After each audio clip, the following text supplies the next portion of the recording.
E o evangelho de quem está vivo não é o evangelho que a gente pode esconder. O evangelho de quem está vivo é um evangelho descoberto, que não é pregado debaixo de circunstâncias, mas com as portas abertas, para que o coração do homem se abra e não por um pouquinho se perca, mas possa receber graça e abundância do céu.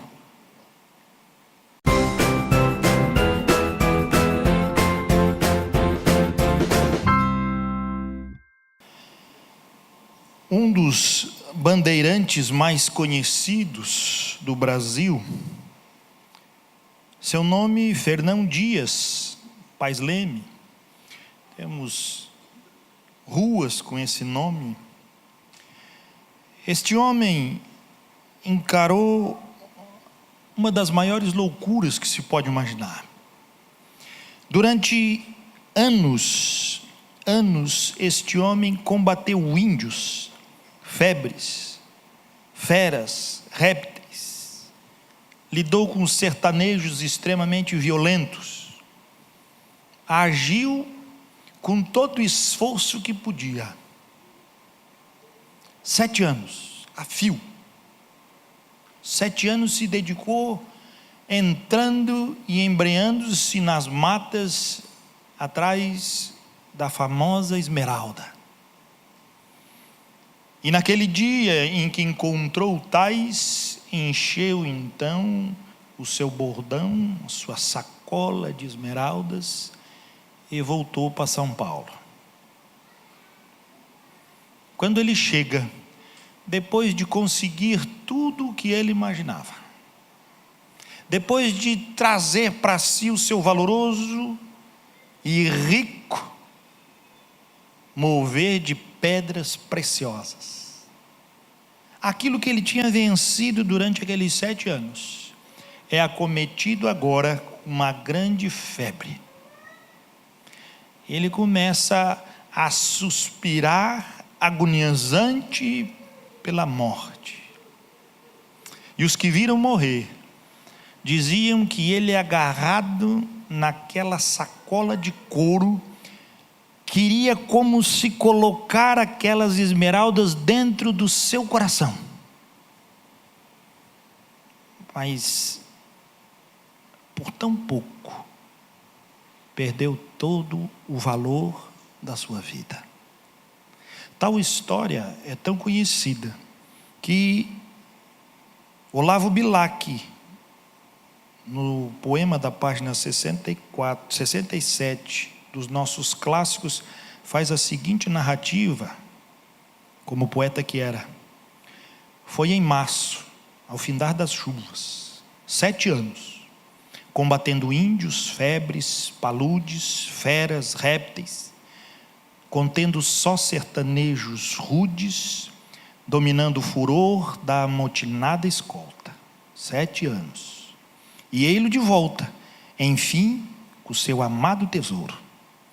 Com que amor contra o peito a sacola de couro aperta, e a transbordar de pedras preciosas, volta, e então é acometido pelo delírio que começa. A mão que a febre agita, ergue-se, treme no ar, sobe, descansa aflita, crispa os dedos e sonda a terra, e escarva o chão, sangra as unhas, revolve as raízes, acerta, agarra a sacola e apalpa contra o peito e aperta, como para enterrar ela dentro do seu coração. Ah, mísero demente, o teu tesouro é falso. Tu caminhaste em vão por 7 anos, no encalço de uma nuvem falaz, de um sonho malfazejo. Enganou-te a ambição, mais pobre que um mendigo, agonizas sem luz, sem amor, sem amigos, sem ter quem conceda a extrema unção de um beijo. Olavo Bilac retrata a história de alguém que chegou tão perto e perdeu tudo. 7 anos de sua vida dedicados a grande valor. Mas quando possuiu o grande valor, assim que chega no seu destino, é acometido por a doença que ele enfrentou 7 anos e ela não acometeu.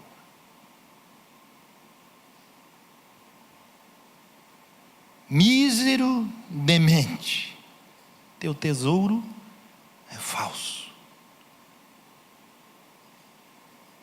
Tão perto, mas tão longe. o Herodes o Grande, os judeus assim falavam porque ele construiu, ou melhor, ampliou e fez do templo de Jerusalém algo extraordinário. A Bíblia mesmo relata e diz que quando os discípulos estavam com Jesus e entraram no templo, ficavam a contemplar, tamanha era a beleza. E no meio da beleza tamanha, os judeus criaram um ditado dizendo: nenhuma formosura há diante dos olhos do homem, se ele não entrar dentro do templo em Jerusalém.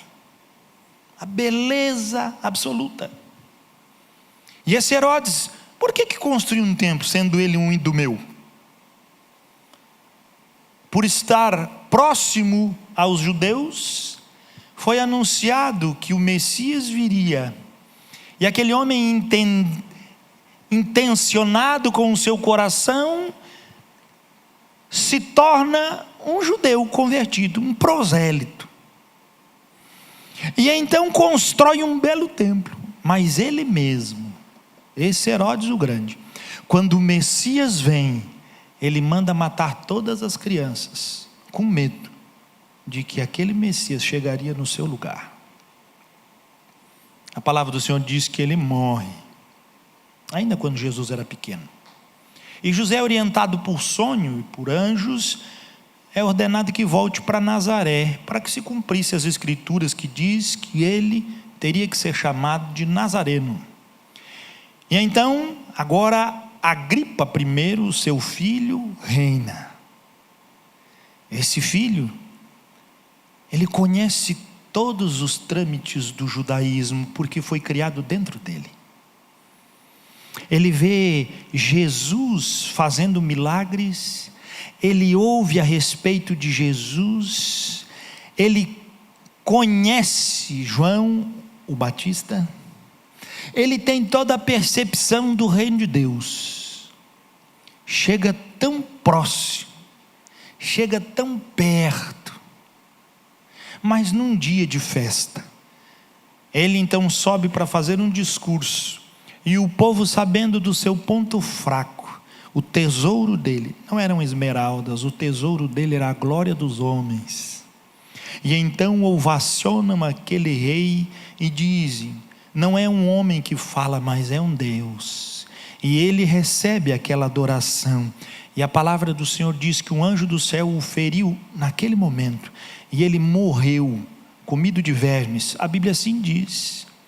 Mas os historiadores falam que ele teve as suas vísceras, elas se inflamaram, e elas se abriram, e ele morreu segurando literalmente suas tripas.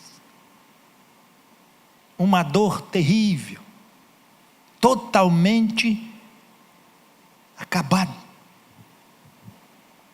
Um homem tão poderoso, que esteve tão perto, viu Jesus, mas a Bíblia Sagrada diz que não no intento de conhecê-lo como Messias, mas de que ele fizesse algum milagre para alegrar o seu coração. E Jesus não deu bola para aquilo que traz um tesouro falso. Então vem Agripa II, seu filho. E lá em Atos dos Apóstolos, onde nós vamos ver agora, Paulo então conversa com este homem. Esse Agripa, o Agripa I, teve 3 filhos. Herodes Agripa II, Berenice, o qual nós vamos ver aqui, e Drusila, a qual nós vamos ver também no capítulo 24, se você olhar, vai ver que ela é casada com o procurador Félix. Família. Versículo 13 do capítulo 25. Passados alguns dias, o rei Agripa e Berenice chegaram a Cesareia, a fim de saudar a Festo.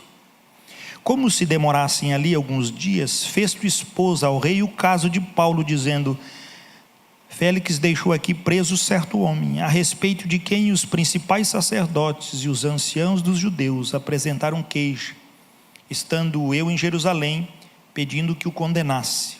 A eles respondi que não é costume dos romanos condenar quem quer que seja, sem que o acusado tenha presentes os seus acusadores e possa defender-se da acusação.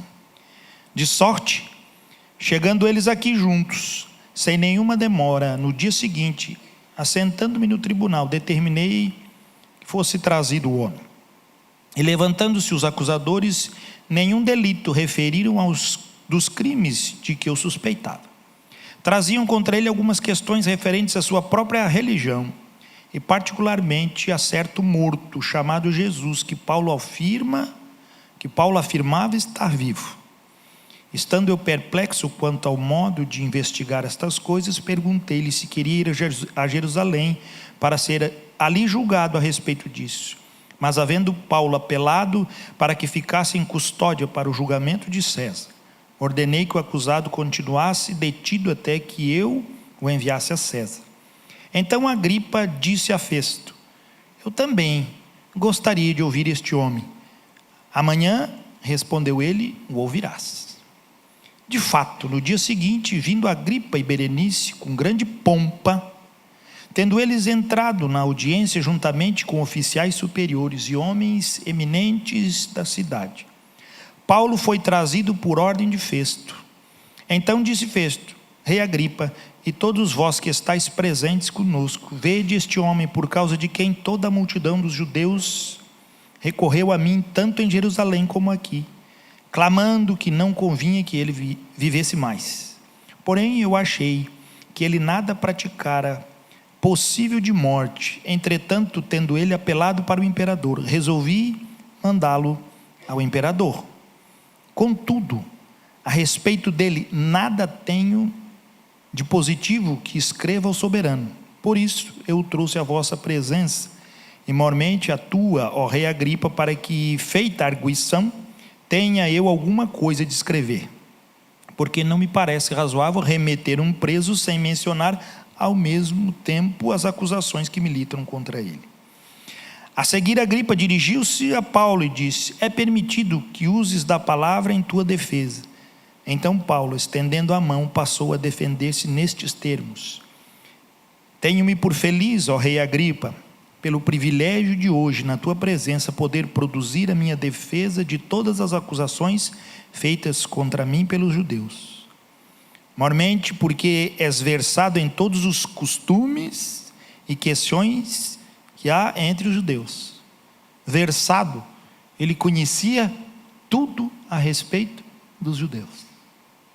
Um homem extremamente politizado, extremamente religioso, com um entendimento dos judeus. Paulo sabia disso. E diz mais: por isso eu te peço que me ouças com paciência. Quanto à minha vida, desde a mocidade, como ocorreu desde o princípio entre o meu povo e em Jerusalém, todos os judeus a conhecem. Pois na verdade eu era conhecido deles desde o princípio, se assim o quiserem testemunhar, porque vivi fariseu conforme a seita mais severa da nossa religião. E agora estou sendo julgado por causa da esperança da promessa que por Deus foi feita a nossos pais, a qual as nossas 12 tribos, servindo a Deus fervorosamente de noite e de dia, almejam alcançar. É no tocante a esta esperança, ó rei, que eu sou acusado pelos judeus. Porque se julga incrível entre vós que Deus ressuscite os mortos? Na verdade, a mim me parecia que muitas coisas devia eu praticar contra o nome de Jesus, o Nazareno. E assim procedi em Jerusalém. Havendo eu recebido autorização dos principais sacerdotes, encerrei muitos dos santos nas prisões, e contra este dava o meu voto quando os matavam. Muitas vezes os castiguei por todas as sinagogas, obrigando-os até a blasfemar. E demasiadamente enfurecido contra eles, mesmo por cidades estranhas os perseguia. Com estes intuitos, parti para Damasco, levando autorização dos principais sacerdotes, por eles como missionado. Ao meio-dia, ó rei, indo eu caminho fora, vi uma luz no céu mais resplandecente que o sol, que brilhou ao redor de mim e dos que iam comigo. E caindo todos nós por terra, ouvi uma voz que me falava em língua hebraica: Saulo, Saulo, por que me persegues? Dura coisa é recalcitrares contra os aguilhões. Então eu perguntei: quem és tu, Senhor? Ao que o Senhor respondeu: eu sou Jesus, a quem tu persegues. Mas levanta-te e firma-te sobre teus pés, porque por isto te apareci, para te constituir ministro e testemunha tanto das coisas em que me viste, como daquelas pelas quais te aparecerei ainda, livrando-te do povo e dos gentios, para os quais eu te envio, para lhes abrires os olhos e os converteres das trevas para a luz, e da potestade de Satanás para Deus, a fim de que recebam eles remissão de pecados e herança entre os que são santificados pela fé em mim. Pelo que, ó rei Agripa, não fui desobediente à visão celestial, mas anunciei primeiramente aos de Damasco e em Jerusalém, por toda a região da Judeia, e aos gentios que se arrependessem e se convertessem a Deus, praticando obras dignas de arrependimento. Por causa disto, alguns judeus me prenderam, estando eu no templo, e tentaram matar-me. Mas, alcançando o socorro de Deus, permaneço até o dia de hoje, dando testemunho tanto a pequenos como a grandes, nada dizendo senão o que os profetas e Moisés disseram haver de acontecer. Isto é, que o Cristo devia padecer, e sendo o primeiro da ressurreição dos mortos, anunciaria a luz ao povo e aos gentios. Dizendo ele estas coisas em sua defesa, Festo interrompeu em alta voz: estás louco, Paulo? As muitas letras te fazem delirar. Paulo, porém, respondeu: não estou louco, ó excelentíssimo Festo. Pelo contrário, digo palavras de verdade e de bom senso, porque tudo isto é do conhecimento do rei, a quem me dirijo com franqueza, pois estou persuadido de que nenhuma destas coisas lhe é oculta. Sabia tudo, porquanto nada se passou em algum lugar escondido. Acreditas, ó rei Agripa, nos profetas? Antes que o rei respondesse, Paulo já disse: bem sei que acreditas. Então Agripa se dirigiu a Paulo e disse: por pouco me persuades a me fazer cristão. Paulo respondeu: assim Deus permitisse que por pouco ou por muito, não apenas tu, ó rei, porém todos os que hoje me ouvem se tornassem tais qual eu sou, exceto por estas cadeias.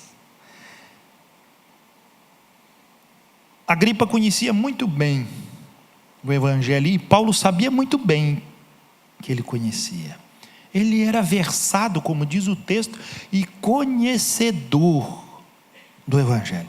As obras de Jesus não foram ocultas, foram anunciadas e vistas por toda Jerusalém. Ele era um varão perfeito e poderoso em obras e palavras. Jesus é o profeta que o mundo espera. Jesus é a resposta que o mundo necessita. E Agripa, completamente envolvido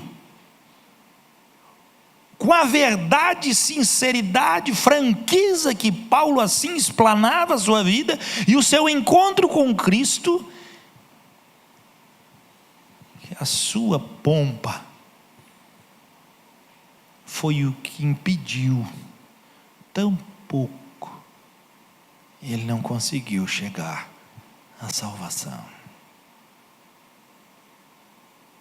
tão pouco se tornou tão distante, tão perto, que se revelou tão longe. Um pouco salvo é um cara totalmente perdido. Um bom pensamento, um bom ideal, uma boa ideia, é algo completamente descabido.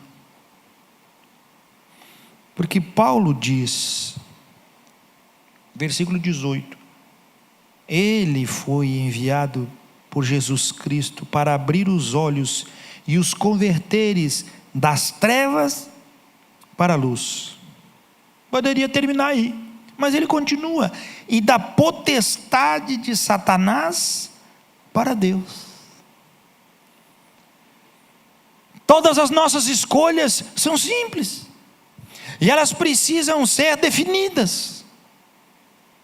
Ou nós pertencemos a Deus e a manifestação do seu Cristo, vimos este Senhor, ou pertencemos à potestade de Satanás.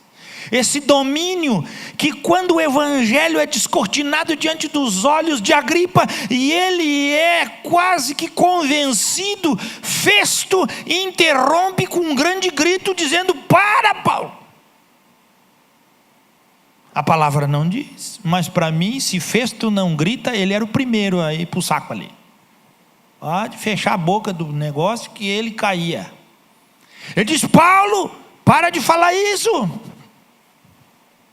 O evangelho da verdade, quando ele é falado, ele queima o coração, ele mostra, esquadrinha, porque ele está arrancando uma potestade que começa a mover contrário àquele.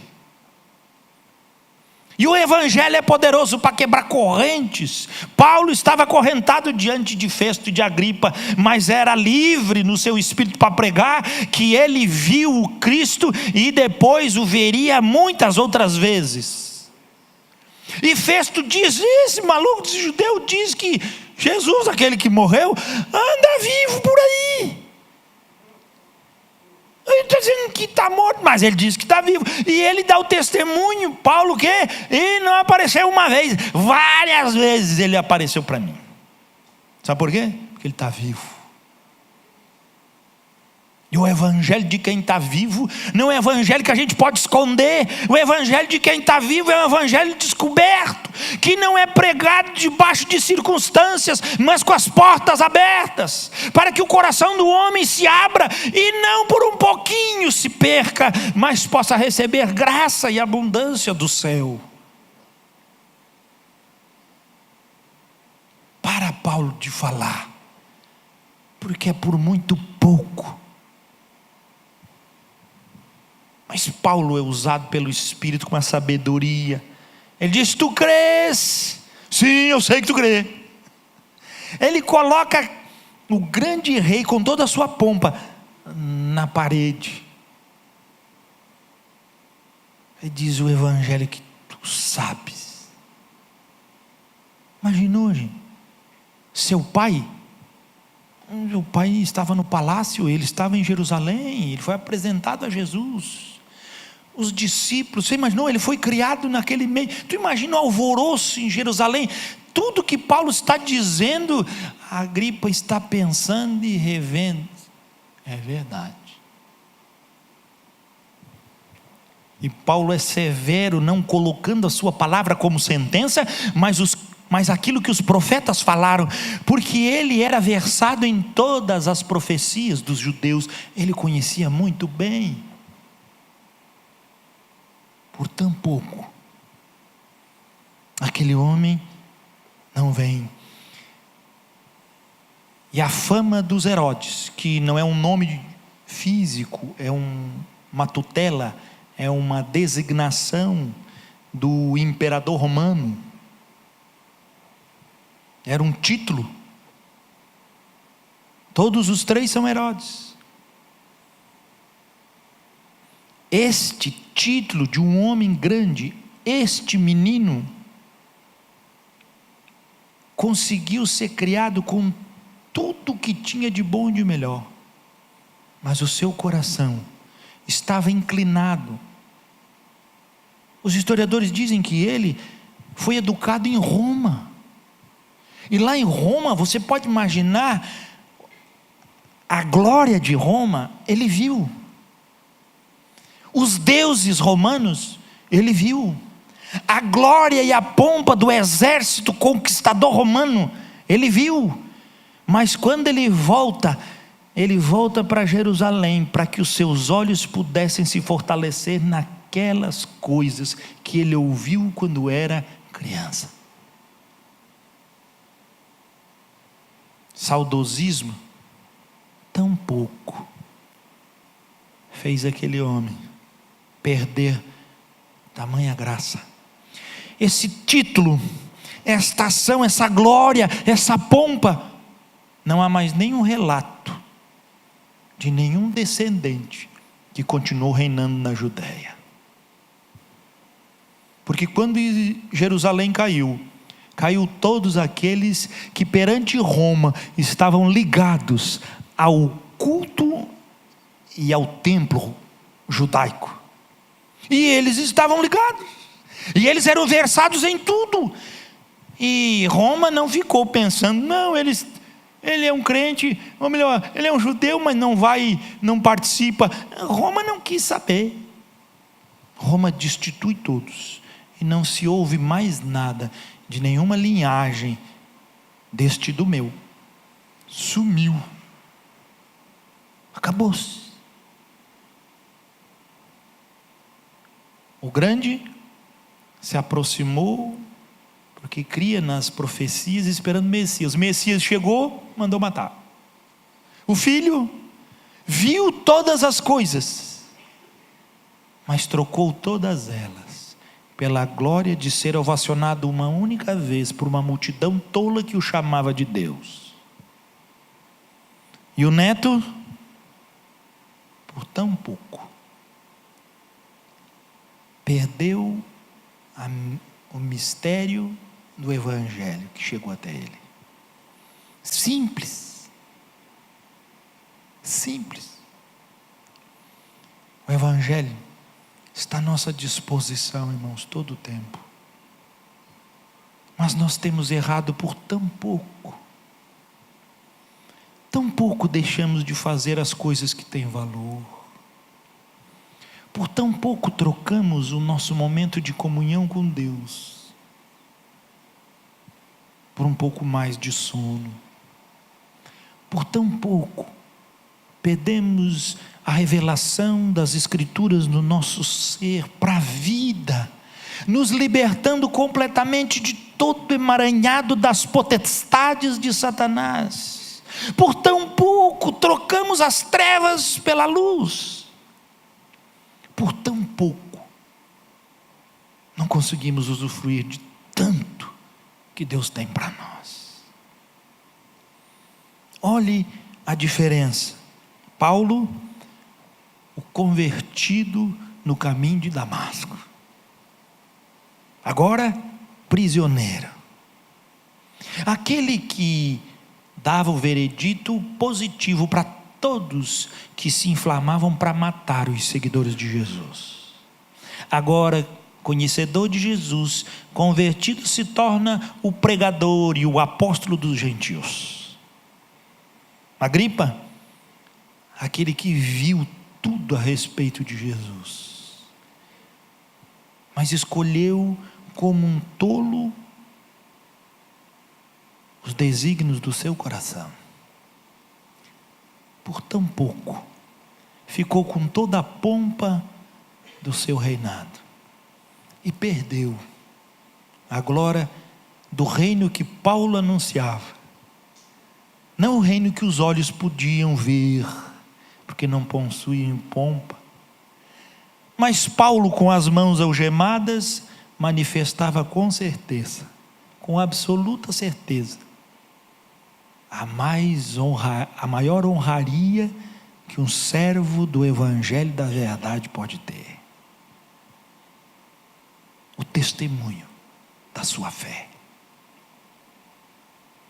Paulo estava completamente imergido, questionado por uns como um maluco,